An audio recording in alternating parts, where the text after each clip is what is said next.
The road to state is never easy. It's long, unforgiving, full of obstacles that test your limits, your resolve, and your heart. As the Region 1 championships arrived in Lubbock, the Rangers and Rangerettes were ready. They had battled through district, dominated at area, and earned their lane. And now, this was it. The moment they'd worked for all season. But in track, no title is ever handed over. No win is guaranteed. Past performances, they don't matter. School records are meaningless.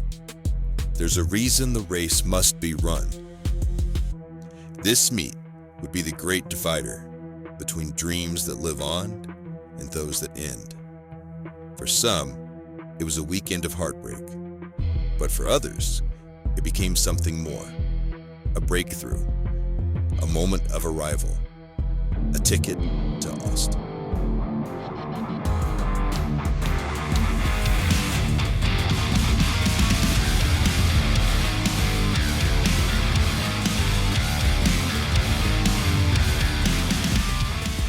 Day one began in the field, where early points can shape an entire weekend.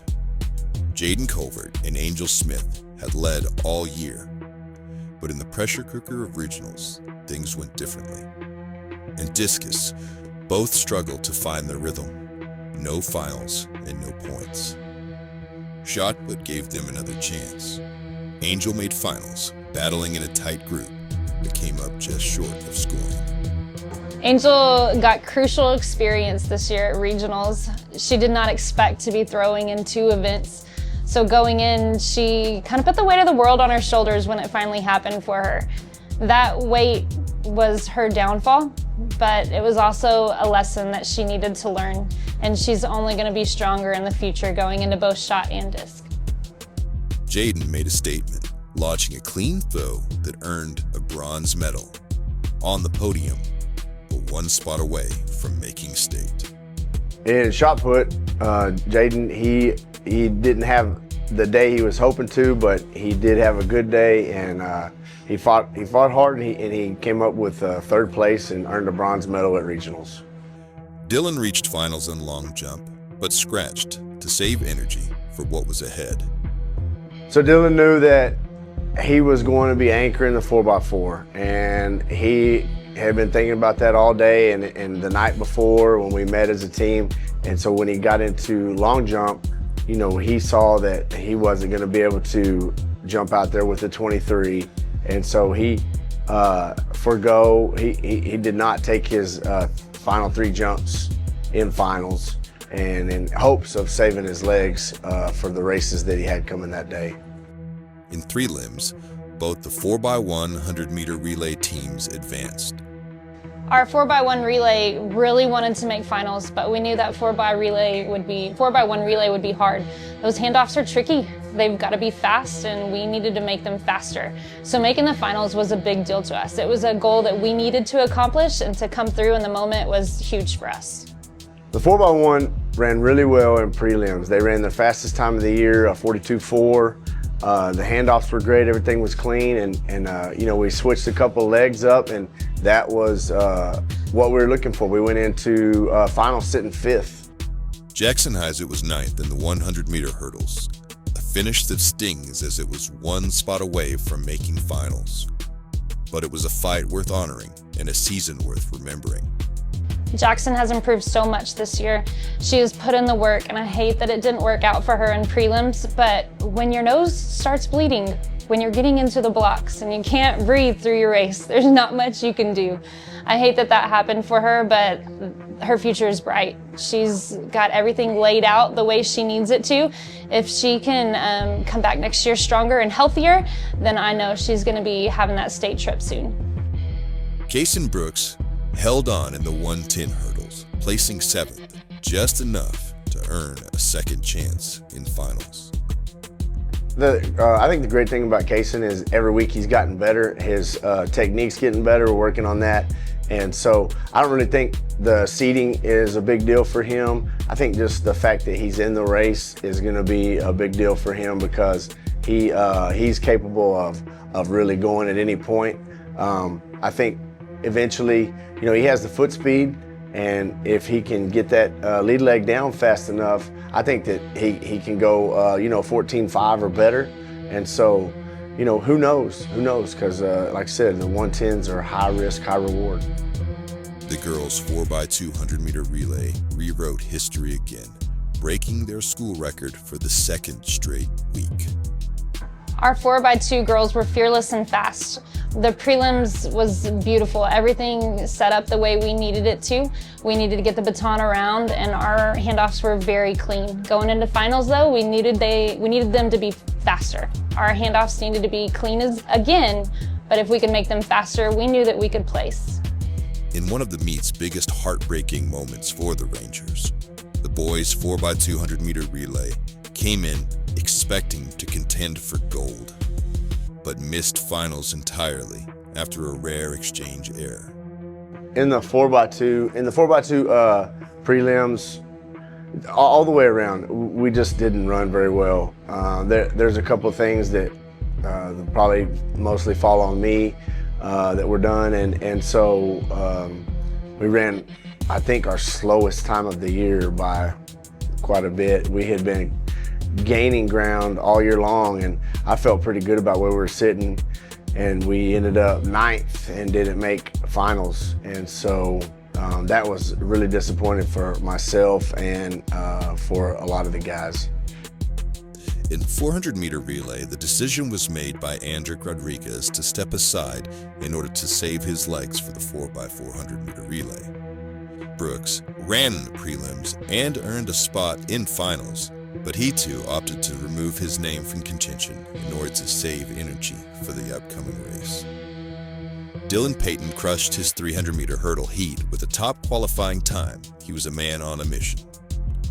In the 200 meter, Kealani Weeks ran her way into 3rd, calm and composed. Kealani's a star, that's the truth, and she ran like one. She put it all out there, not knowing what to expect from a regional track meet. It was a big moment for her, and I think she proved to herself that she belongs there. The day ended with the boys' 4x400 meter relay, holding on to 5th, using alternates still in position to make noise on day 2. Day 2 arrived with cold winds and heavy pressure. The weather wasn't ideal, but the stakes were higher than ever.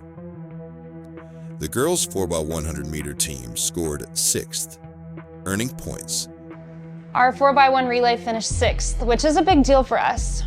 Going in, we wanted to make finals, but to actually score points in the regional track meet was a goal that we didn't really set for ourselves. Now we have raised the bar higher and higher. Those 2 points will need to double and triple as we continue to go on. The boys placed 7th, proud but just short of points. So the 4x1 in the finals, they ran well. I think, they knew that the deck was stacked against them, and so, they had to come up with something big to make something happen. I think we ended up 7th, and, it wasn't our best time, it wasn't our worst time, but, it was just one of those deals where there was a mental hurdle that we needed to get over, and we weren't able to overcome that. Then came a surprise. May Savage, out of nowhere, called in as an alternate for the 800 meter run. With less than a day to prepare, she ran to 8th place. May Savage had a last-minute phone call that she had been pulled up and into the regional track meet. To do that is a big moment. She handled it very well though. She went in with a mentality that she had nothing to lose and everything to gain, and that mentality helped her. She went in and she raced her heart out. She showed a lot of grit, determination, and heart. And that's why we love this sport. It never matters who's beside you, only what's inside of you. And she showed a lot at the regional track meet. The girls' 4x200 meter continued to build. Another 6th place and more points for their team. Our 4x2 proved that the record that they broke was not luck. They belong there. I hope going back they have the experience they need to trust not only themselves, but their teammates too. If they can do that, their handoffs can be so much faster and they'll score more points and be moving on to the state track meet. But that trust is only gained with that experience. They have that now. Then came the races that defined more than just a season. These are the moments that define careers, that live in memory, that echo in locker rooms and living rooms long after the final run. 3 athletes, 3 different paths, all with one destination, Austin. For Kasen Brooks, the road to state didn't start with dominance. It started with doubt. He came into the regional finals, seeded 7th. On paper, he wasn't supposed to qualify. He wasn't supposed to make noise. But the thing about paper is it can't measure heart. The gun fired, Kasen exploded out of the blocks, smooth over the first hurdle, focused through the middle section, and then with 30 meters to go, he surged past the pack. The thing that we talk about after the district meet, everything is survive and advance, and give yourself a chance in the finals. And so Kasen in the 110s, he didn't run his best race, but he ran good enough to get into finals. And the 110s are a high risk, high reward race. Anything can happen at any time. And it just so happens that probably the guy that would have got first or second happened to clip a hurdle and, lost himself. He knocked himself out of the race and knocked a couple other guys back because of the obstruction and the distraction that he caused. And Kasen ran a clean race and ran his fastest time of the year, a 14.96, and he ended up second and beat the Dumas kid right at the line. And so qualified for state, which was well needed, and we needed at that point in the track meet, we needed it bad because I felt like we had lost a lot of momentum. Coming in 7th, no one expected a lot out of me, but that's exactly why I had to prove them all wrong. He didn't just qualify, he earned 2nd place in one of the most competitive hurdle fields in the state. Kasen's journey wasn't about odds, it was about belief. And now, he's on his way to Austin. For Dylan Payton, the challenge was different. He wasn't flying into the radar, he was the target. The defending regional champion, the top seed, everybody wanted his spot. And that kind of pressure, it doesn't just challenge your speed, it challenges your poise. Dylan is an exceptional guy in the fact that this is 2 years in a row that the 300 hurdles, he's undefeated throughout the season. He'll run against 5As, 6A, it doesn't matter to him, and he's gonna win the race. The Dumas kid gave him a little bit of a challenge, but it really wasn't that big of a challenge. And so, Dylan's just built to win races. I think the only thing that I hopefully, going next year, something that we can fix is we can go east maybe in some meets, but Dylan, his hardest race will be, at state this year, because there'll be guys that can run with him and he'll have to run a really technical race to do well. I expect him to do well though, because Dylan is a winner. From the moment he left the blocks, Dylan was in control. Crisp between the hurdles, powerful to the turn, and when he hit the final straightaway, it wasn't about surviving, it was about sending a message. There's pressure on you when you're the favorite, but I've earned that spot. The fastest time, the cleanest race, and regional champion again. Dylan Payton isn't just going to state, he's going with unfinished business.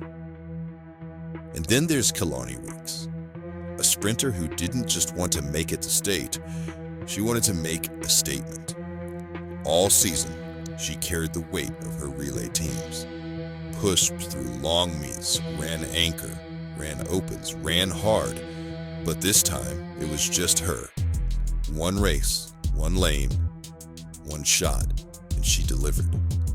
Kealani came out of the blocks and ran that first curve, and she was in 7th place. It would have been easy for her to give up, to not finish the race hard, but she has an extra level that not many people get to see.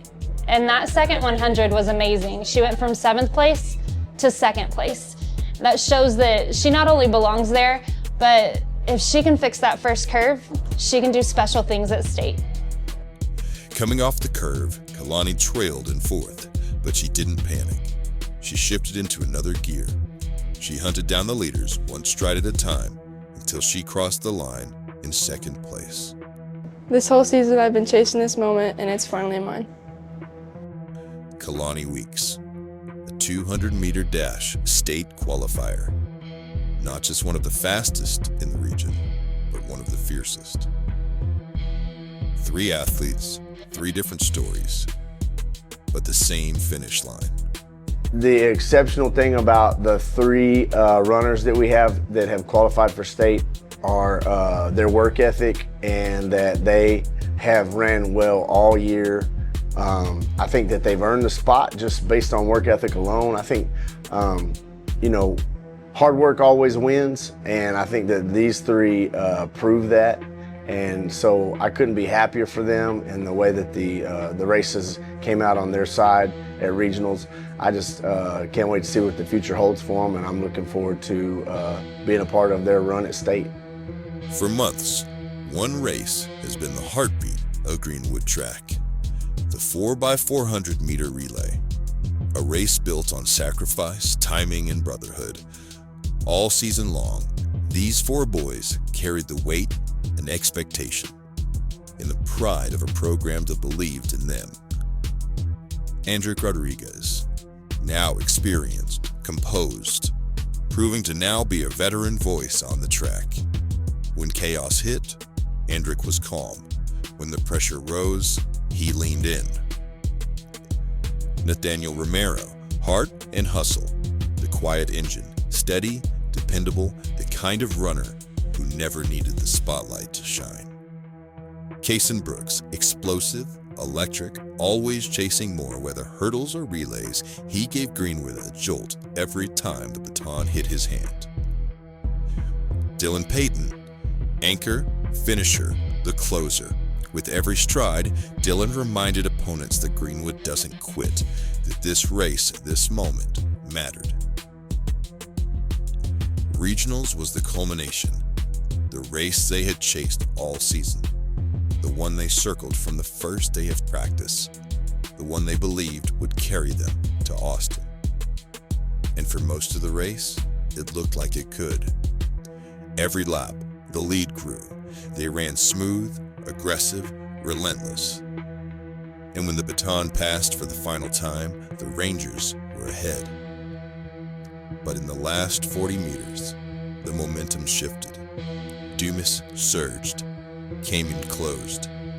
Greenwood's anchor fought with everything left in his legs, but it wasn't enough.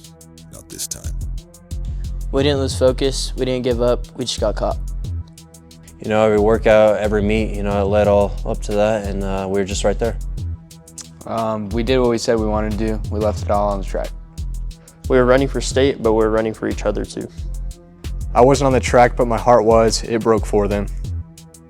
Yeah, so the 4x4 was a tough one for us. It took me days, honestly, to get over the hurt that I felt over that for those guys. They've all put in a lot of work this season. They've all run really well this season, and honestly, man, they ran really well at the regional meet. I think Dylan, he ran like a 21 flat in the first 200 of his last leg, and I think that kind of burned him out on the last 75 meters, and so he ran out of gas at the very end. But we led the race the whole way, and I think can't ask for more than that.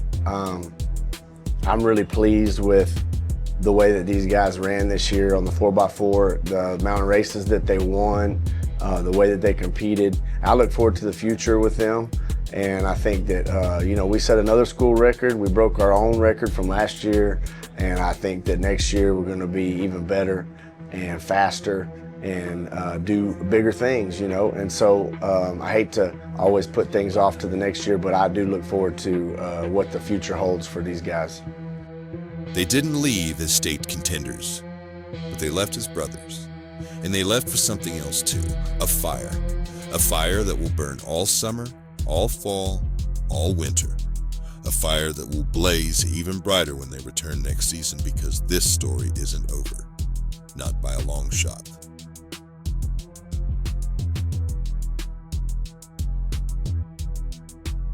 While some stories ended at regionals, one story continued.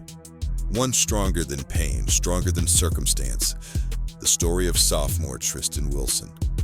I was 12 when they told me I had cancer. Stage 3 osteosarcoma, bone cancer in his right leg.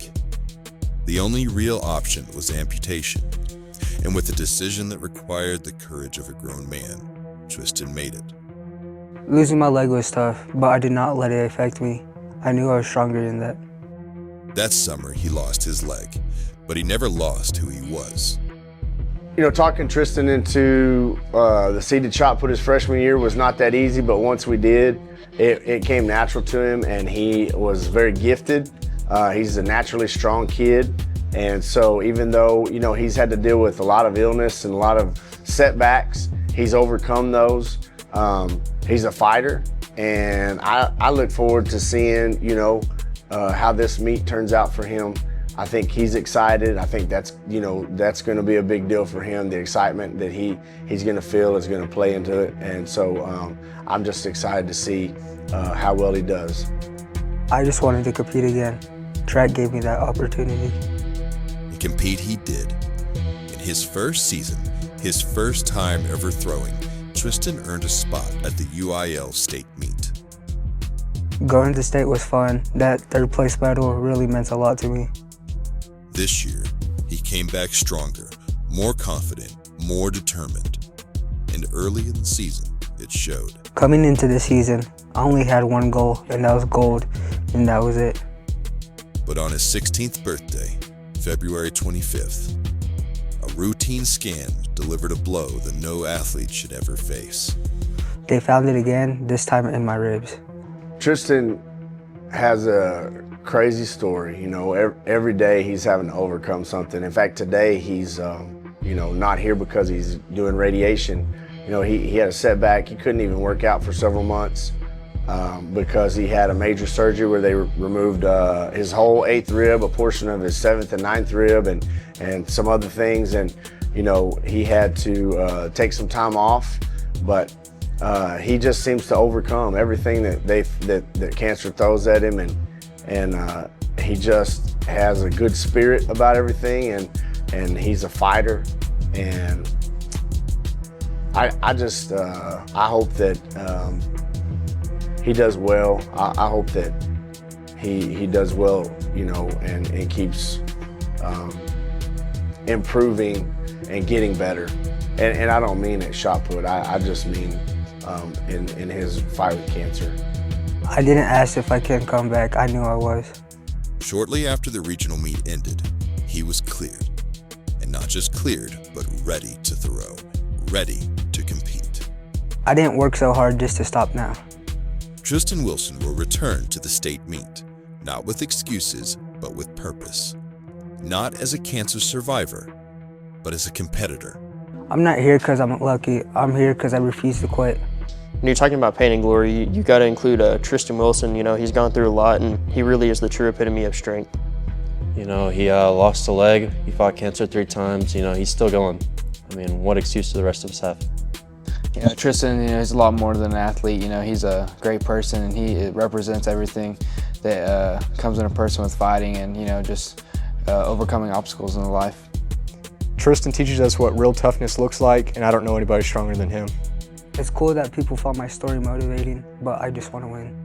I think the last few years, Tristan Greenwood's kind of rallied around him, and he's kind of become the face of overcoming obstacles, overcoming hardships, overcoming tough situations. And so I know that when he gets in the shot put ring on Friday at around 12:30, that you know, all of Greenwood's going to be behind him. You know, all of his teammates that are there are going to be behind him. I'm going to be behind him. You know, Coach Lyles, Coach Cox, Coach Galindo, you know, everybody's going to be there cheering for Tristan. And all we want is for him to succeed and to do well and to keep moving forward. Tristan's story is more than just a comeback. It's about challenge. He's a standard, a symbol, and this year, he throws not just for himself, but for everyone still learning how to keep fighting. He is Greenwood. He is a warrior, and he is unyielding. So I think as a whole, honest truth, as a whole, I think the regional meet for us was, it was a heartbreaker, and I think we expected more out of what was going to happen at the regional meet, and those things didn't develop for us. So, as a team, we have a lot to work on. We have a lot of things to look forward to, and we know what the expectations are.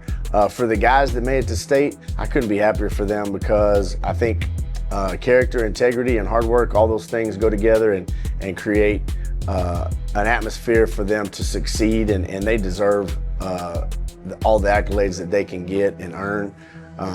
But as a team, I think that we fell short, and that falls at my feet.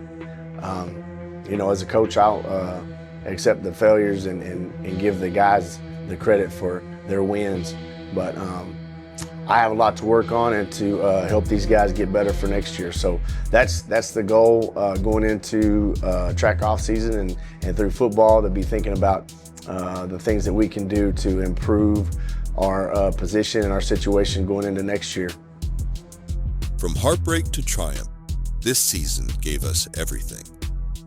And though it ends here for some, the legacy continues. Because in Greenwood, we run for more than just time.